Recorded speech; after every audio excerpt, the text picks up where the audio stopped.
नमस्कार दोस्तों, स्वागत है आपका हमारे इस नए वीडियो में, जहां हम एक नए सफर पर निकलेंगे, ज्ञान और रहस्यों से भरे एक अनोखे सफर पर। आज हम आपको हिंदू पौराणिक कथाओं के 8 अमर जीवियों के बारे में बताएंगे, जिन्हें चिरंजीवी भी कहा जाता है। ये वो महान आत्माएं हैं जो युगों युगों से काल के बंधन से परे आज भी जीवित मानी जाती है।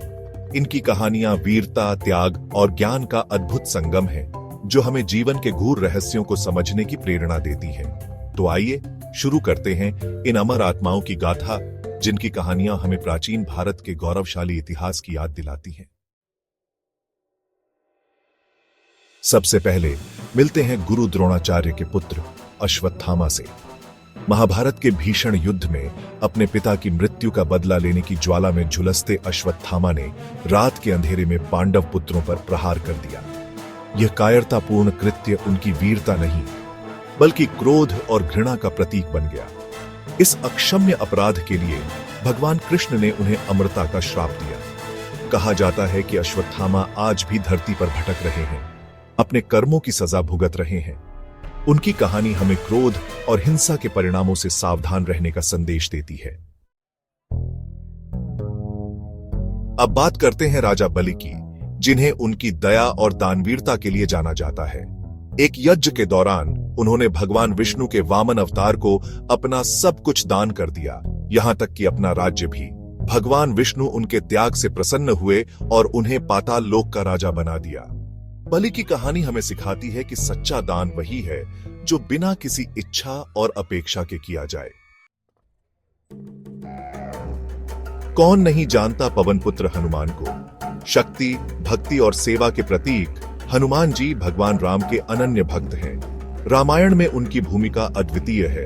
उनकी शक्ति और बुद्धि ने रावण से युद्ध में राम की मदद की और सीता माता को ढूंढने में महत्वपूर्ण भूमिका निभाई। हनुमान जी हमें समर्पण, निष्ठा और अटूट विश्वास का मार्ग दिखाते हैं। रावण का भाई होने के बावजूद मैंने धर्म का साथ दिया और राम का साथ दिया। मैंने रावण को उसके कर्मों के लिए चेतावनी दी, लेकिन जब रावण नहीं माना तो मैंने राम का साथ चुनना ही उचित समझा। विभीषण की कहानी हमें सिखाती है कि रिश्ते कभी भी धर्म और न्याय के आगे नहीं होने चाहिए। सत्य और धर्म के लिए हमें कठोर से कठोर निर्णय लेने के लिए तैयार रहना चाहिए। महाभारत युद्ध में दोनों पक्षों के गुरु मुझे मेरी निष्पक्षता और न्यायप्रियता के लिए जाना जाता है।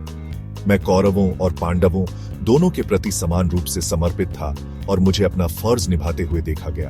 उनकी कहानी हमें सिखाती है कि जीवन में निष्पक्ष रहना और सत्य का साथ देना कितना जरूरी है, चाहे परिस्थितियां कितनी भी कठिन क्यों न हो। चैप्टर 7 परशुराम। शस्त्र और शास्त्र के झाता भगवान विष्णु के छठे अवतार परशुराम को उनके क्रोध और शौर्य के लिए जाना जाता है। वे एक महान योद्धा होने के साथ साथ एक ब्राह्मण भी थे और उन्होंने क्षत्रियों के अत्याचार से पृथ्वी को मुक्त कराया था। परशुराम जी हमें सिखाते हैं कि हमें अपनी शक्ति का प्रयोग सदैव न्याय और धर्म की रक्षा के लिए करना चाहिए। चैप्टर 8 मार्कंडेय। मृत्यु को जीतने वाला महर्षि मार्कंडेय की कहानी तो मृत्यु पर विजय पाने की कहानी है। शिव भक्त मार्कंडेय को अल्पायु होने का श्राप मिला था, लेकिन उन्होंने अपनी तपस्या और भक्ति से यमराज को भी जीत लिया और अमरता प्राप्त की। उनकी कहानी हमें सिखाती है कि सच्ची भक्ति से कोई भी बाधा पार की जा सकती है और मृत्यु को भी जीता जा सकता है। चैप्टर 9 वेद व्यास। महाभारत के रचयिता अंत में मिलते हैं महर्षि वेद व्यास से, जिन्हें हिंदू धर्म के सबसे प्रमुख ऋषियों में से एक माना जाता है। उन्होंने महाभारत जैसे महान ग्रंथ की रचना की, जो हमें जीवन के मूल्यों और सिद्धांतों का ज्ञान देता है। वेद व्यास जी हमें ज्ञान की शक्ति और महत्व से परिचित कराते हैं और हमें बताते हैं कि ज्ञान ही अमरता का सच्चा मार्ग है। ऊतरो चिरंजीवी। अमरता का संदेश तो दोस्तों, ये थे हिंदू पौराणिक कथाओं के 8 अमर जीव। ये कहानियां हमें सिर्फ मनोरंजन ही नहीं करती, बल्कि जीवन जीने की सीख भी देती हैं। ये हमें साहस, त्याग, भक्ति, ज्ञान और धर्म का महत्व समझाती है। हर चिरंजीवी की कहानी हमें एक नया दृष्टिकोण देती है, जीवन को देखने का एक नया नजरिया देती है।